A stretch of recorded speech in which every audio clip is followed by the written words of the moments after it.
ನಾಳೆಯಿಂದ 60 ದಿನ ಮೋಡ ಬಿತ್ತನೆ. ಸೊ ಬರಗಾಲದ ಪರಿಸ್ಥಿತಿಗೆ ಇದೆ, ರೈತರಿಗೆ ಸಮಸ್ಯೆ ಆಗ್ತಾ ಇದೆ. ಮೋಡ ಬಿತ್ತನೆ ಮಾಡಬೇಕು ಅಂತ ಮಾತುಕತೆ ಆಗ್ತಾ ಇತ್ತು.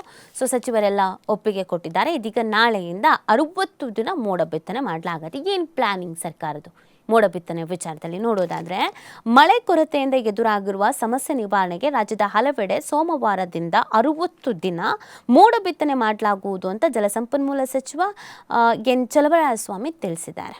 ಶನಿವಾರ ಇಲ್ಲಿ ಸುದ್ದಿಗಾರರ ಜೊತೆಗೆ ಮಾತನಾಡಿದ ಅವರು, ರಾಜ್ಯದ ವಿವಿಧ ಪ್ರದೇಶಗಳಲ್ಲಿ ಒಟ್ಟು 200 ತಾಸಿನಷ್ಟು ಕಾರ್ಯಾಚರಣೆ ನಡೆಸಿ ಮೋಡ ಬಿತ್ತನೆ ಮಾಡಲಾಗುತ್ತೆ. ಇದಕ್ಕೆ 28.52 ಕೋಟಿ ವೆಚ್ಚವಾಗ್ತಿದೆ ಅಂತ ಚಲುವರಾಯಸ್ವಾಮಿ ಮಾತನಾಡಿದ್ದಾರೆ.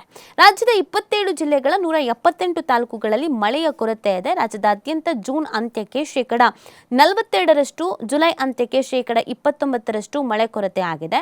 ಹಲವು ತಾಲೂಕುಗಳಲ್ಲಿ ಬರದ ಸ್ಥಿತಿ ಇದೆ ಅಂತ ಮಾಹಿತಿಯನ್ನ ಇದೇ ಸಂದರ್ಭದಲ್ಲಿ ನೀಡಿದ್ದಾರೆ. ಕೆಲವು ಕಡೆ ಬಿತ್ತನೆ ಮುಗಿದಿದ್ದು ಈಗ ಮಳೆ ಬರದೇ ಇದ್ರೆ ಬೆಳೆ ಸಂಪೂರ್ಣವಾಗಿ ನಾಶವಾಗಲಿದೆ. ಹೀಗಾಗಿ ಮೋಡ ಬಿತ್ತನೆ ಮಾಡಬೇಕು ಎಂಬ ಒತ್ತಡ ಇತ್ತು. ಅಧಿಕಾರಿಗಳು ಮತ್ತು ಜನಪ್ರತಿನಿಧಿಗಳ ಜೊತೆ ಸಭೆ ನಡೆಸಿ ಬಳಿಕ ಮುಖ್ಯಮಂತ್ರಿಯವರು ಮೋಡ ಬಿತ್ತನೆಗೆ ಅನುಮೋದನೆಯನ್ನ ನೀಡಿದ್ದಾರೆ ಅಂತ ಚಲುವರಾಯಸ್ವಾಮಿ ಹೇಳಿದ್ದಾರೆ. ಇನ್ನು ಈ ಮುಂಗಾರು ಕೊರತೆಯ ಮಧ್ಯ ರೈತರಿಗೆ ಮತ್ತು ಕುಡಿಯುವ ನೀರಿನ ಸಮಸ್ಯೆ ನಿವಾರಣೆಗೆ ಮೋಡ ಬಿತ್ತನೆಯಿಂದ ನೆರವಾಗಲಿದೆ ಅಂತ ಇದೇ ಸಂದರ್ಭದಲ್ಲಿ ಅವರು ಮಾತನಾಡಿದ್ದಾರೆ. ಸೊ ಈ ಮೋಡ ಬಿತ್ತನೆ ಮಾಡುವಂಥ ಪರಿಸ್ಥಿತಿ ಬಂದಿರೋದ್ರಿಂದ ಎಲ್ಲರೂ ಸೇರಿ ಈ ನಿರ್ಧಾರವನ್ನು ಕೈಗೊಳ್ಳಲಾಗಿದೆ. ಈ ಪ್ಲ್ಯಾನ್ ಮಾಡ್ಕೊಂಡಿದ್ದಾರೆ ಅಲ್ಲ, ಇಷ್ಟು ದಿನಗಳ ಕಾಲ ಹೀಗೆ ಮಾಡಬೇಕು ಅಂತ, ಅದಕ್ಕೆ ಸಂಬಂಧಪಟ್ಟಂತೆ ಎಲ್ಲ ಒಪ್ಪಿಗೆಯನ್ನು ಕೂಡ ಕೊಟ್ಟಿದ್ದಾರೆ. ಇನ್ನು ಬರ ಘೋಷಣೆ ತಿಂಗಳ ಬಳಿಕ ನಿರ್ಧಾರ ಅನ್ನೋದನ್ನು ಇದೇ ಸಂದರ್ಭದಲ್ಲಿ ಹೇಳಿರೋದು. ಈ ತಿಂಗಳ ಅಂತ್ಯದವರೆಗೆ ಮಳೆ ಮತ್ತು ಬೆಳೆ ಪರಿಸ್ಥಿತಿಯನ್ನು ಗಮನಿಸಿ ಬಳಿಕ ಬರ ಘೋಷಣೆ ಕುರಿತು ನಿರ್ಧಾರ ಕೈಗೊಳ್ಳಲಾಗುವುದು ಅಂತ ಕೃಷಿ ಸಚಿವ PM ನರೇಂದ್ರ ಸ್ವಾಮಿ ಕೂಡ ಹೇಳಿದ್ದಾರೆ. ಅಂದರೆ ಬರ ಘೋಷಣೆ ಮಾಡಿ ಅಂತ ನಿಮ್ಗೊಂದಷ್ಟು ಪರಿಹಾರಗಳು ಕೂಡ ಅವಶ್ಯಕತೆ ಇರುತ್ತೆ ಅಲ್ಲ, ಹಾಗಾಗಿ ಬರ ಘೋಷಣೆ ಮಾಡಿದಾಗ ಯಾವ್ಯಾವ ಜಿಲ್ಲೆಯಲ್ಲಿ ಯಾವ ಪ್ರಮಾಣದಲ್ಲಿ ಬರ ಇದೆ, ಯಾವ್ಯಾವ ಜಿಲ್ಲೆಯನ್ನು ಬರ ಅಂತ ಘೋಷಣೆ ಮಾಡ್ಬೋದು, ಇದೆಲ್ಲವೂ ಕೂಡ ಮ್ಯಾಟ್ರ್ ಆಗುತ್ತೆ. ಸೊ ಅದಕ್ಕೆ ಅವ್ರಿಗೇನು ಹೇಳ್ತಿದ್ದಾರೆ ಅಂತಂದರೆ, ತಿಂಗಳಾದ್ಮೇಲೆ ನಿರ್ಧಾರ ಮಾಡ್ತೀವಿ ಅಂತ ಹೇಳಿದ್ದಾರೆ. ಕೃಷಿ ಇಲಾಖೆ ವತಿಯಿಂದ 5 ವಾರಗಳ ಮಳೆ ಹಾಗೂ ಬೆಳೆ ಪರಿಸ್ಥಿತಿಯನ್ನು ಅಧ್ಯಯನ ಮಾಡಲಾಗಿದೆ.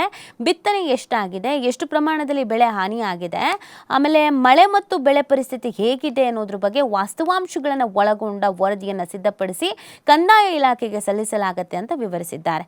ಕಂದಾಯ ಇಲಾಖೆಯ ಅಗತ್ಯ ದಾಖಲೆಗಳ ಜೊತೆಗೆ ಕೇಂದ್ರ ಸರ್ಕಾರಕ್ಕೆ ವರದಿಯನ್ನು ಸಲ್ಲಿಸಲಿದೆ. ಆನಂತರ ಕೇಂದ್ರ ತಂಡವು ರಾಜ್ಯದಲ್ಲಿ ಅಧ್ಯಯನ ನಡೆಸಿ ಬರ ಘೋಷಣೆ ಸಂಬಂಧ ನಿರ್ಧಾರ ಕೈಗೊಳ್ಳಲಾಗತ್ತೆ ಅಂತ ಇದೇ ಸಂದರ್ಭದಲ್ಲಿ ಅವರು ಹೇಳ್ತಾ ಇರುವಂಥದ್ದು. ಸೊ ಅಲ್ಲಿಗೆ ಈ ಬರ ಘೋಷಣೆಯ ವಿಚಾರ ಆಗಿರ್ಬೋದು, ಮೋಡ ಬಿತ್ತನೆಯ ವಿಚಾರ ಆಗಿರ್ಬೋದು, ಇದೆಲ್ಲದಕ್ಕೂ ಸಂಬಂಧಪಟ್ಟಂತೆಗೆ ತೀರ್ಮಾನವನ್ನು ಕೈಗೊಳ್ಳಲಾಗಿದೆ ಅನ್ನೋದನ್ನು ಹೇಳ್ತಾ ಇದ್ದಾರೆ. ಈ ಬಾರಿಗಂತೂ ತೀರಾ ಸಮಸ್ಯೆ ಆಗಿಬಿಟ್ಟಿದೆ ಅಲ್ವಾ. ಸೊ ಆ ಕಾರಣಕ್ಕಾಗಿ ಇದೊಂದು ನಿರ್ಧಾರವನ್ನು ಕೈಗೊಳ್ಳಲಾಗಿದೆ.